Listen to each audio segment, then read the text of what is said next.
Hello everyone, welcome to the first module of the course, Film Studies.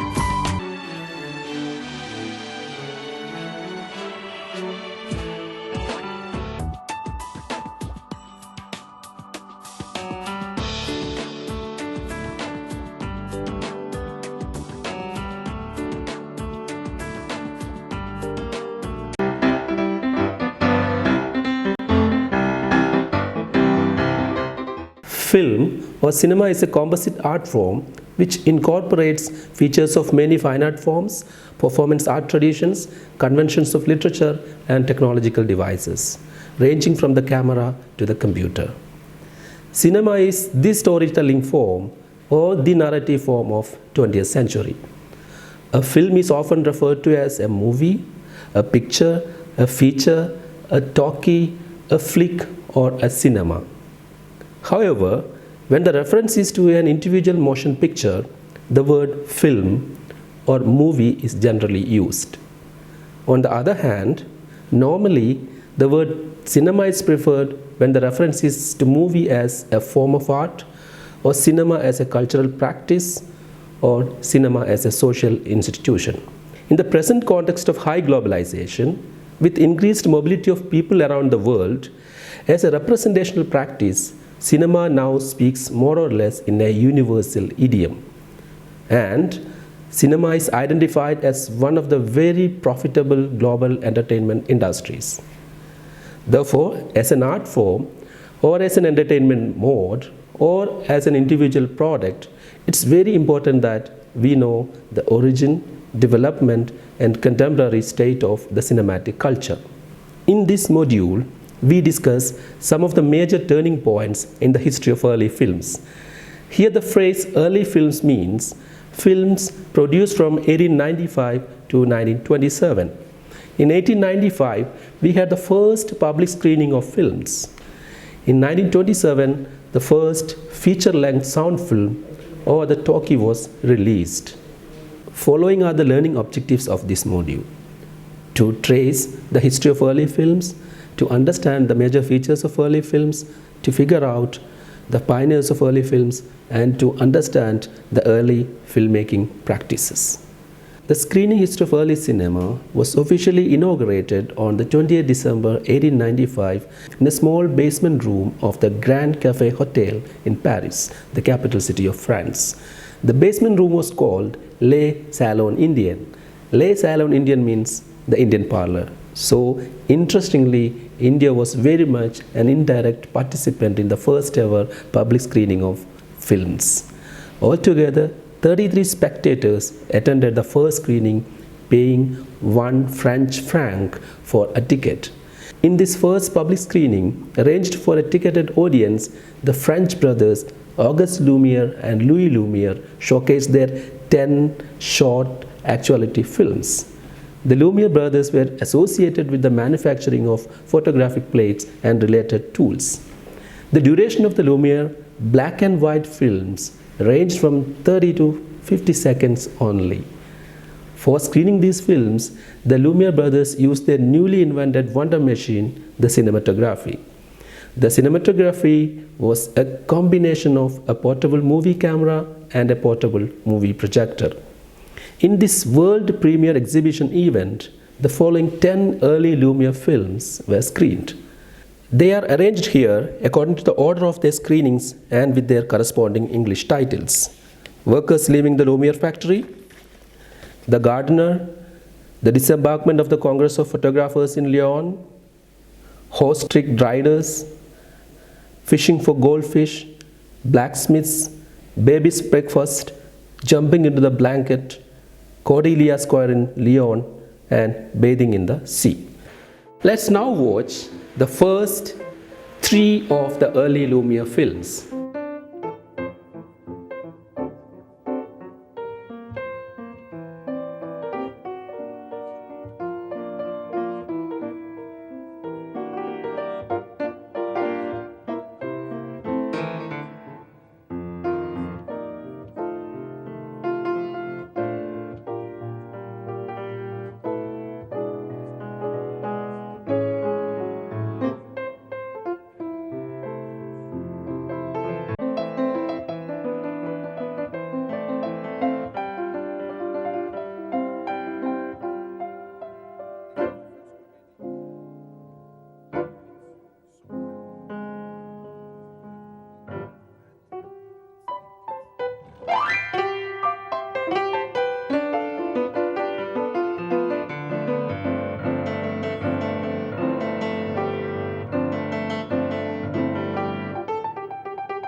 The early films are often called actuality films or actualities. From 1896, the Lumiere brothers screened the films in most of the major cities of the world through their representatives. These cities include New York, London, Bombay, now Mumbai, Montreal, etc. Cinema reached India on 7th July 1896 when Maurice Hastier, a French exhibitioner, screened films in Watson's Hotel in Bombay using the cinematography machine. The screening schedule included the Lumiere film Arrival of a Train. Let's watch the film Arrival of a Train by Louis Lumiere.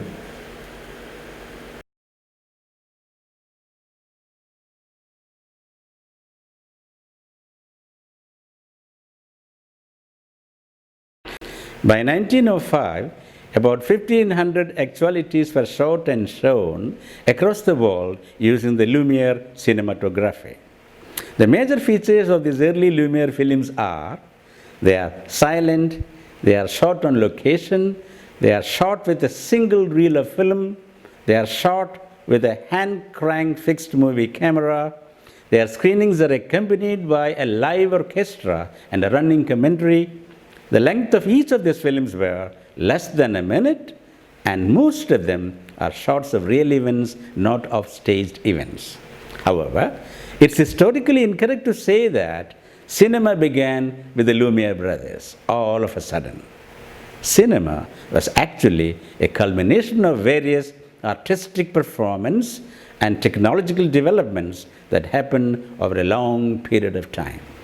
In Film Studies Glossary, the period before the birth of motion picture is generally known as the pre-cinema period. According to film historian Richard Abel, pre-cinema period not only refers to the apparatuses and inventions in which early cinema was predicated, but also refers to the cultural, philosophical, and socio-economic context within which it emerged. So, let's look into some of the major technological breakthroughs and artistic interventions which made the movies possible by the time of the Lumiere brothers and other pioneers like Thomas Alva Edison and Georges Méliès. The closest landmark in the history of the origin of cinema is the invention of still photography in 1827. Many cultural historians gave the credit of inventing still photography to the French inventor Joseph Niepce. A View from the Window at Le Gras was a title given to the first photograph taken by Joseph Niepce, using a device called the camera obscura.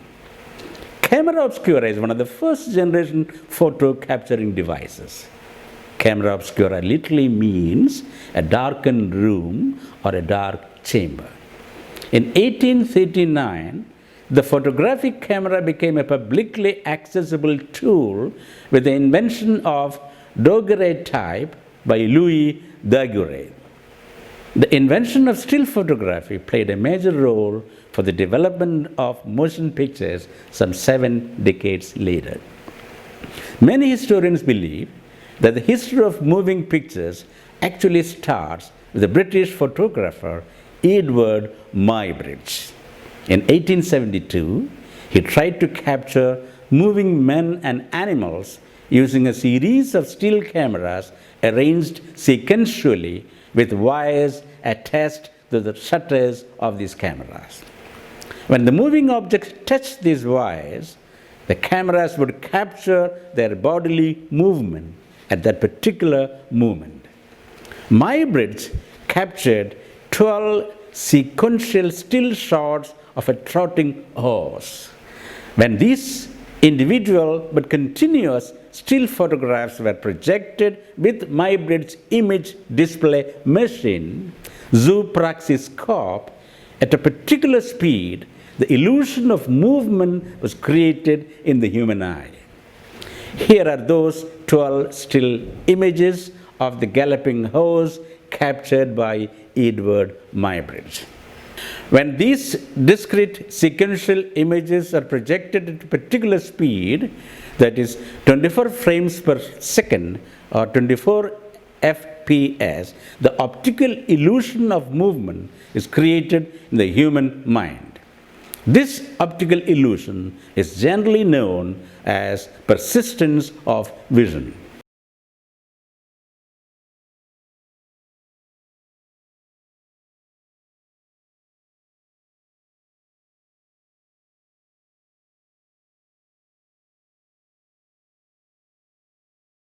The biological phenomenon of the persistence of vision in human eye retains the projected individual image in the retina a little longer even after its actual disappearance. So, such series of retentions of individual images create the illusion of movement in human mind. According to the film historian Eric Bano, Muybridge had foreshadowed a critical aspect of the documentary film.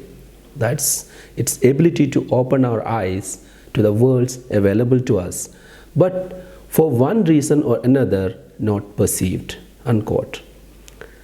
Let's look at some other important inventions which also contributed to the origin of motion picture. In 1874, Jules Janssen, a French astronomer, captured a series of still shots of Venus passing the sun using his revolver photographic. Janssen's revolver photographic used individual film plates to catch each still shot. Jules Marey also contributed to the origin of cinema. Marey was a scientist cum photographer who was born in France. His contribution to the birth of cinema was his invention of the cinematographic gun. This gun could capture 12 still images of a moving object in a second. Using these gunshot pictures, in the 1890s, he studied the human and animal locomotion. For instance, using his gun photography, he studied how cats always fall on their feet while landing on a surface from a height. Another important name in the history of early film is that of Thomas Alva Edison, the American inventor. He invented the viewing machine kinetoscope in the early 1890s. Edison also established the world's first permanent commercial movie studio, the Black Maria, in New Jersey, in the United States of America in 1893. In this studio, he produced more than a dozen films from 1893 to 1901. Fred Oates' Sneeze, Rat Killing, Annabelle Dancer, and The Kiss were some of the popular movies produced by Edison during this period. Let's have a look at some extracts from these films of Thomas Alva Edison.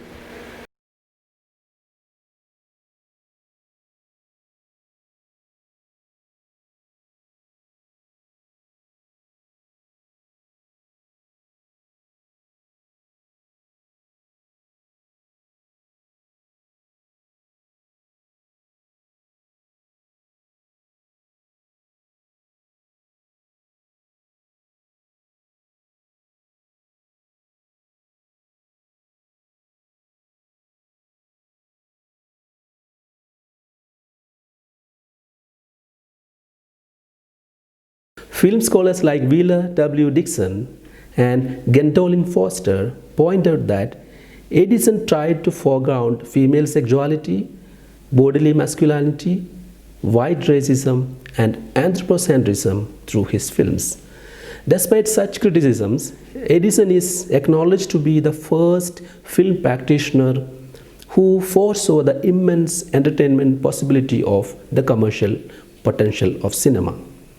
While Lumiere brothers dismissed cinema as an invention without a future, Edison foresaw the commercial possibilities and the cultural potential of the cinematic art. What are the major differences between the Lumiere cinematography and the Edison kinetoscope? The most important difference between the Lumiere's cinematography and Edison's kinetoscope is that the latter allowed only one viewer at a time during the projection, while the former allowed mass viewership at a time during the projection.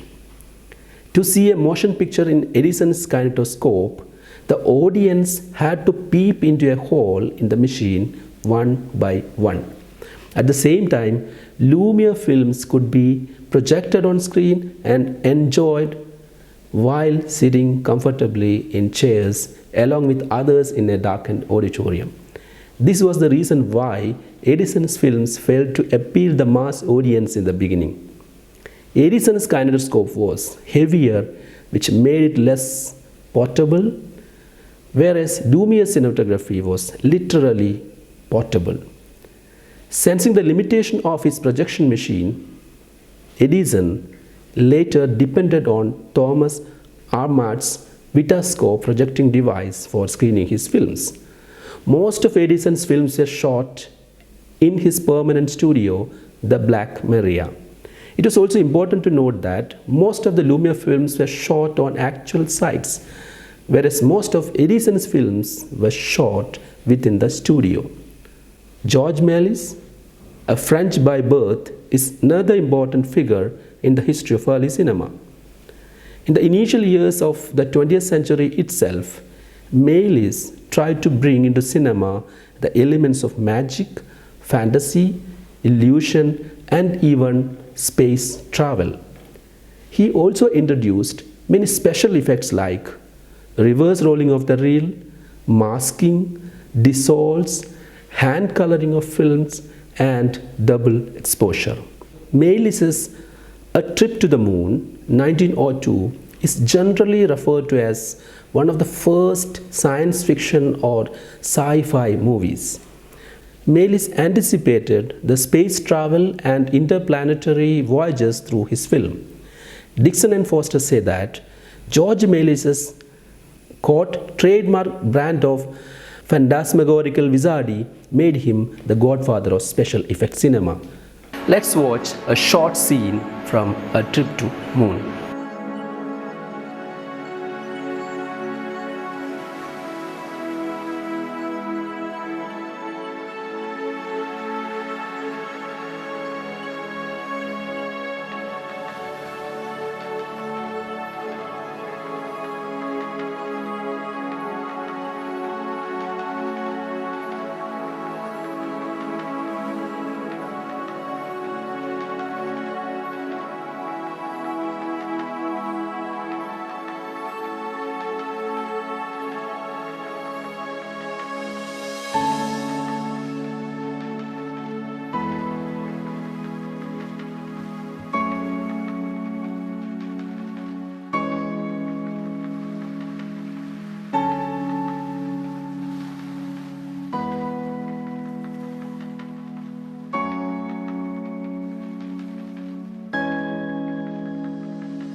Méliès, like Edison, opted to shoot his films within the studio.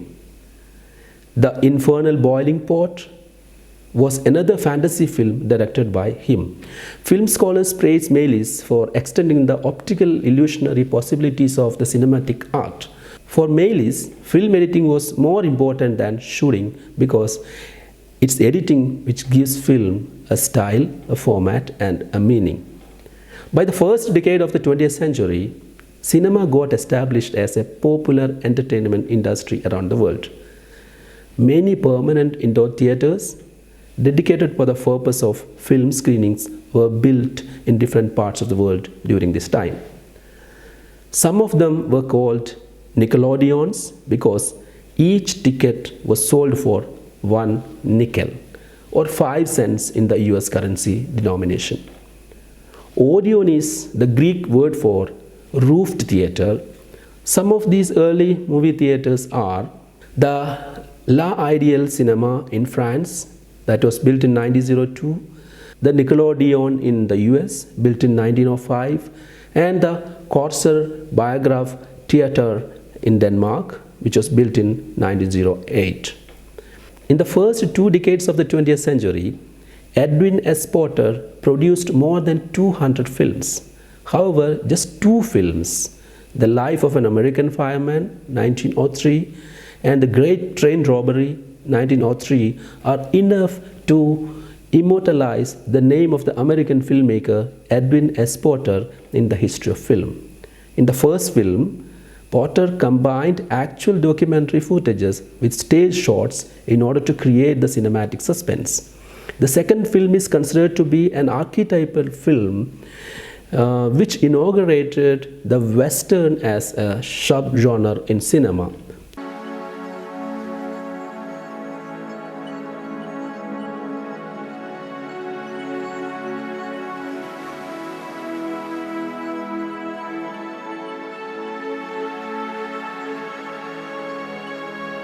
It had thieves, robbery, cops, vehicle rides, hot chases, gunshots, murders, and the final surrender.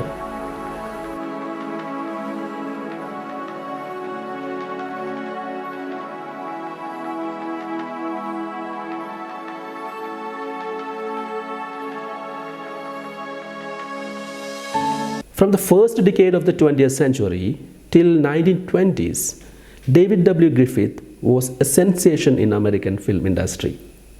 Working across genres like the melodrama, romance, and adventure, Griffith highlighted cinema as a narrative form. He experimented with film techniques in which the adjustments made in the mechanical eye, that's the camera, were given primary importance. His magnum opus is The Birth of a Nation, 1915, which was based on the American Civil War. The huge box office success of this film could not rescue Griffith of the charges of racism and patriarchy, which are explicit in his films.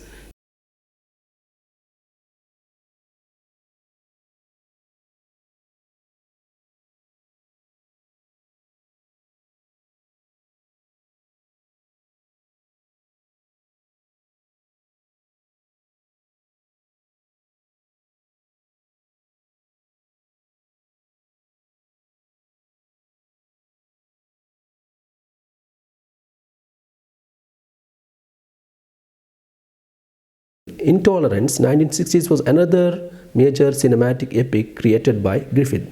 His films are also known for their effective use of close-up shots, large scenarios, and the fade-outs and fade-ins to indicate time-lapse. Griffith is believed to be the inventor of close-up shots. Most of his films are feature films. If the length of a film is 40 minutes or more, it is technically called a feature film. As mentioned earlier, the history of Indian cinema began on 17th July 1896 when Maurice Sestier exhibited films including Louis Lumiere's Arrival of a Train in Watson's Hotel in Bombay. Harishchandra Sakharam Bhatwadekar, a professional portrait photographer, was also present amongst the audience at Watson's Hotel. Eric Bono says that probably H.S. Bhatwadekar was the first Indian buyer of the Lumiere cinematography. With cinematography, Bhatwadekar captured the documentary shots of a wrestling match held in Mumbai in 1899 at the Hanging Gardens. The title of his film was The Wrestlers, and it is considered to be one of the first indigenous Indian attempts in filmmaking. The first full-length motion picture produced by an Indian filmmaker is Raja Harishchandra, which was released on the 3rd May 1913. Of course, it was a silent film within a Marathi linguistic milieu and it was directed by Dada Saheb Phalke. Dada Saheb Phalke is known as the father of Indian cinema. Let's watch a scene from Raja Harichandra.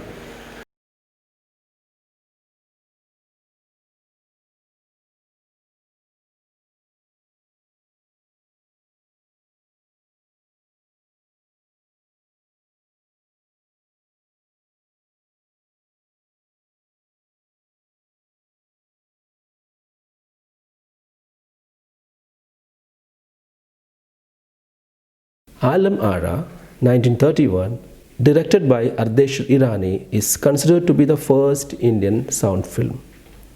At present, India is a major player in the international film business. India has got more than 11,000 screens as of now. It produces about 2,000 films annually in different Indian languages. Indian cinema is unique in its visual idiom and for its general thrust on the melodramatic style centered around the joint family and domestic issues. In the history of early films, the 1920s witnessed a phenomenal presence of documentary film as a matured subgenre of film. Filmmakers like Robert Flaherty, Dziga Vertov, and John Grierson contributed greatly to the growth of documentary film. We will learn about documentary film in detail in another module. Charlie Chaplin also made his feature cinema debut in the 1920s. We have a dedicated module on Charlie Chaplin in this course.